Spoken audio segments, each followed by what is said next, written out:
عائشہ رضی اللہ تعالی عنہا کے پاس ایسے وقت آئی جب کہ سورج کو گہن لگ رہا تھا اور لوگ کھڑے ہو کر نماز پڑھ رہے تھے۔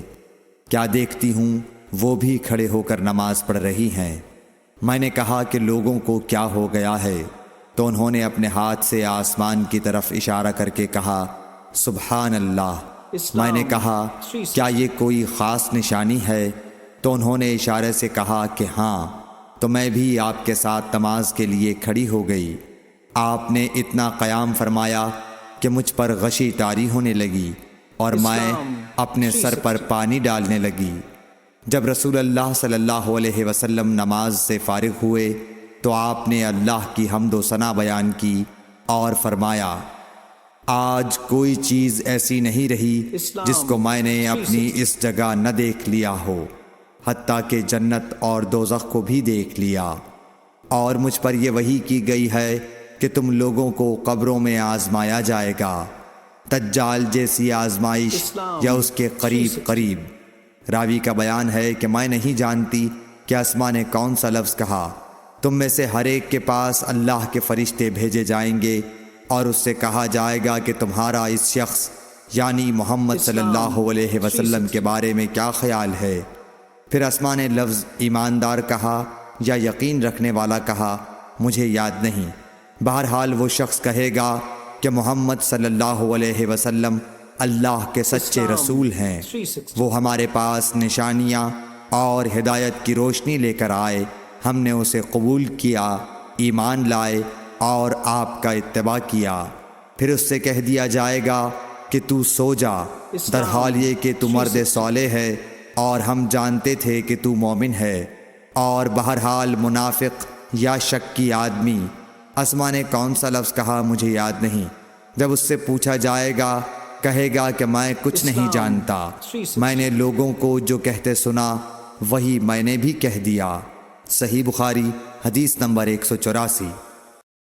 حضرت عائشہ رضی اللہ تعالی عنہا نے فرمایا کہ جب رسول کریم صلی اللہ علیہ وسلم بیمار ہوئے اور آپ کی بیماری زیادہ ہو گئی تو آپ نے اپنی دوسری بیویوں سے اس بات کی اجازت لے لی کہ آپ کی تیمارداری میرے ہی گھر کی جائے۔ انہوں نے آپ کو اجازت دے دی۔ ایک روز رسول کریم صلی اللہ علیہ وسلم دو آدمیوں کے درمیان سہارا لے کر گھر سے نکلے۔ آپ کے پاؤں کمزوری کی وجہ سے زمین پر گھسٹتے جاتے تھے۔ حضرت عباس رضی اللہ تعالی عنہ اور ایک آدمی کے درمیان آپ باہر نکلے تھے۔ عبید اللہ راوی حدیث کہتے ہیں کہ میں نے یہ حدیث عبداللہ بن عباس رضی اللہ تعالی عنہ کو سنائی تو وہ بولے تم جانتے ہو دوسرا آدمی کون تھا؟ میں نے عرض کیا کہ نہیں۔ کہنے لگے وہ علی رضی اللہ تعالی عنہ تھے۔ پھر حضرت عائشہ رضی اللہ تعالی عنہا فرماتی تھیں کہ جب نبی کریم صلی اللہ علیہ وسلم اپنے گھر میں داخل ہوئے اور آپ کا مرض بڑھ گیا تو آپ نے فرمایا میرے اوپر ایسی 7 مشکوں کا پانی ڈالو جن کے سربند نہ کھولے گئے ہوں، تاکہ میں سکون کے بعد لوگوں کو کچھ وصیت کروں۔ چنانچہ آپ کو حضرت حفصہ رسول اللہ صلی اللہ علیہ وسلم کی دوسری بیوی کے لگن میں جو تانبے کا تھا بٹھا دیا گیا اور ہم نے آپ پر ان مشکوں سے پانی بہانا شروع کیا۔ جب آپ ہم کو اشارہ فرمانے لگے کہ بس اب تم نے اپنا کام پورا کر دیا تو اس کے بعد آپ لوگوں کے پاس باہر تشریف لے گئے۔ صحیح بخاری حدیث نمبر 198۔ کہتے ہیں کہ میرے چچا بہت وضو کیا کرتے تھے، یا یہ کہ وضو میں بہت پانی بہاتے تھے۔ ایک دن انہوں نے عبداللہ بن زید رضی اللہ تعالی عنہ سے کہا کہ مجھے بتلائیے رسول اللہ صلی اللہ علیہ وسلم کس طرح وضو کیا کرتے تھے۔ انہوں نے پانی کا ایک تشت منگوایا، اس کو پہلے اپنے ہاتھوں پر جھکایا، پھر دونوں ہاتھ 3 بار دھوئے، پھر اپنا ہاتھ تشت میں ڈال کر پانی لیا اور ایک چلو سے کلی کی اور 3 مرتبہ ناک صاف کی، پھر اپنے ہاتھوں سے ایک چلو پانی لیا اور 3 بار اپنا چہرہ دھویا، پھر کوہنیوں تک اپنے دونوں ہاتھ 2 بار دھوئے، پھر ہاتھ میں پانی لے کر اپنے سر کا مسح کیا، تو پہلے اپنے ہاتھ پیچھے لے گئے، پھر آگے کی طرف لائے، پھر اپنے دونوں پاؤں دھوئے، اور فرمایا کہ میں نے رسول کریم صلی اللہ علیہ وسلم کو اسی طرح وضو کرتے دیکھا ہے۔ صحیح بخاری حدیث نمبر 199۔ رسول اللہ صلی اللہ علیہ وسلم ایک دفعہ مدینے یا مکے کے ایک باغ میں تشریف لے گئے۔ وہاں آپ نے 2 شخصوں کی آواز سنی جنہیں ان کی قبروں میں عذاب کیا جا رہا تھا۔ آپ صلی اللہ علیہ وسلم نے فرمایا کہ ان پر عذاب ہو رہا ہے اور کسی بہت بڑے گناہ کی وجہ سے نہیں۔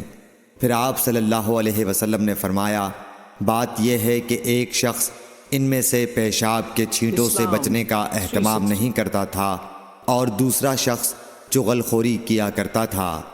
پھر آپ صلی اللہ علیہ وسلم نے کھجور کی ایک ڈالی منگوائی اور اس کو توڑ کر 2 ٹکڑے کیا اور ان میں سے ایک ایک ٹکڑا ہر ایک کی قبر پر رکھ دیا۔ لوگوں نے آپ صلی اللہ علیہ وسلم سے پوچھا کہ یا رسول اللہ یہ آپ نے کیوں کیا؟ آپ نے فرمایا اس لیے کہ جب تک یہ ڈالیاں خشک نہ ہوں شاید اس وقت تک ان پر عذاب کم ہو جائے۔ صحیح بخاری حدیث نمبر 216۔ ایک مرتبہ رسول اللہ صلی اللہ علیہ وسلم 2 قبروں پر گزرے تو آپ نے فرمایا کہ ان دونوں قبر والوں کو عذاب دیا جا رہا ہے اور کسی بڑے گناہ پر نہیں۔ ایک تو ان میں سے پیشاب سے احتیاط نہیں کرتا تھا اور دوسرا چغل خوری کیا کرتا تھا۔ پھر آپ صلی اللہ علیہ وسلم نے ایک ہری ٹہنی لے کر بیچ سے اس کے 2 ٹکڑے کیے اور ہر ایک قبر پر ایک ٹکڑا گاڑ دیا۔ لوگوں نے پوچھا کہ یا رسول اللہ آپ نے ایسا کیوں کیا؟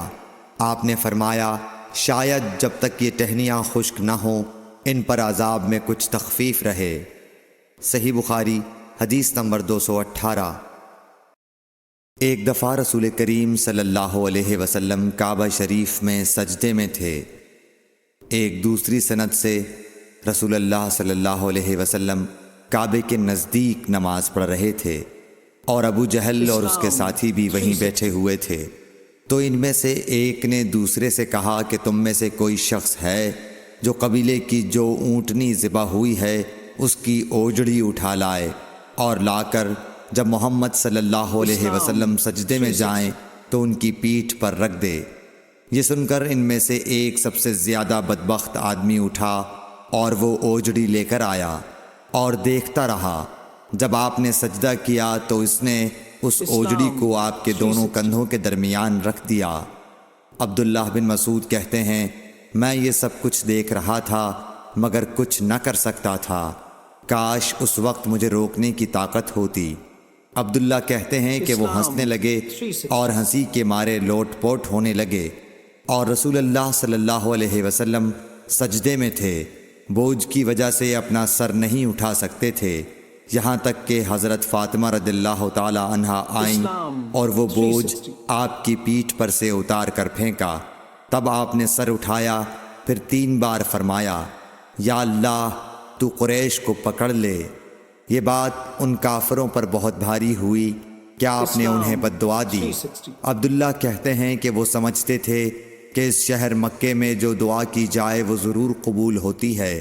پھر آپ نے ان میں سے ہر ایک کا جدا جدا نام لیا کہ اے اللہ ان ظالموں کو ضرور ہلاک کر دے۔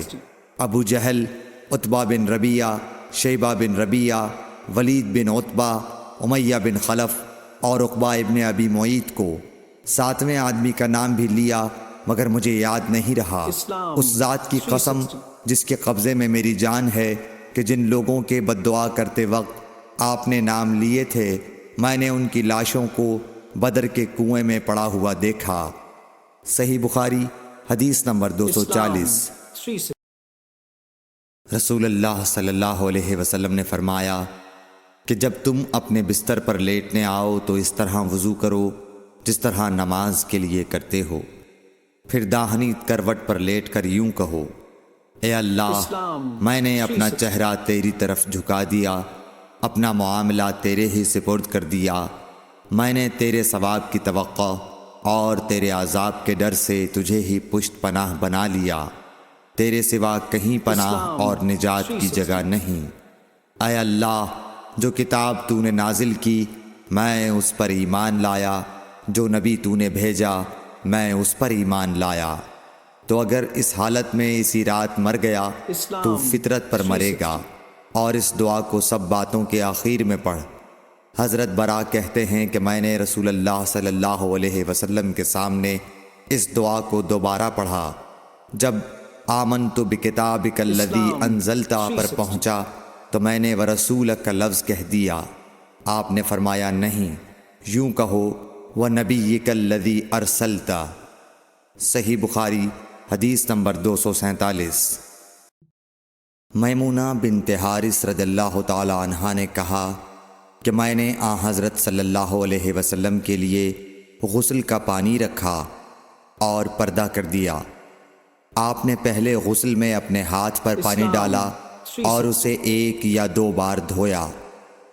سلیمان اعمش کہتے ہیں کہ مجھے یاد نہیں راوی سالم بن ابی الجعد نے تیسری بار کا بھی ذکر کیا یا نہیں۔ پھر دانے ہاتھ سے بائیں پر پانی ڈالا اور شرمگاہ دھوئی، پھر اپنے ہاتھ کو زمین پر یا دیوار پر رگڑا، پھر کلی کی اور ناک میں پانی ڈالا اور چہرے اور ہاتھوں کو دھویا اور سر کو دھویا، پھر سارے بدن پر پانی بہایا، پھر ایک طرف سے رکھ کر دونوں پاؤں دھوئے۔ بعد میں نے ایک کپڑا دیا تو آپ نے اپنے ہاتھ سے اشارہ کیا اس طرح کہ اسے ہٹاؤ، اور آپ نے اس کپڑے کا ارادہ نہیں فرمایا۔ صحیح بخاری حدیث نمبر 265۔ نبی کریم صلی اللہ علیہ وسلم نے فرمایا، بنی اسرائیل ننگے ہو کر اس طرح نہاتے تھے کہ ایک شخص دوسرے کو دیکھتا، لیکن حضرت موسیٰ تنہا پردے سے غسل فرماتے۔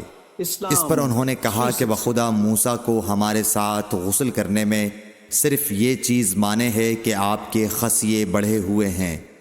ایک مرتبہ موسیٰ علیہ السلام غسل کرنے لگے اور آپ نے کپڑوں کو ایک پتھر پر رکھ دیا، اتنے میں پتھر کپڑوں کو لے بھاگا اور موسیٰ بھی اس کے پیچھے بڑی تیزی سے دوڑے۔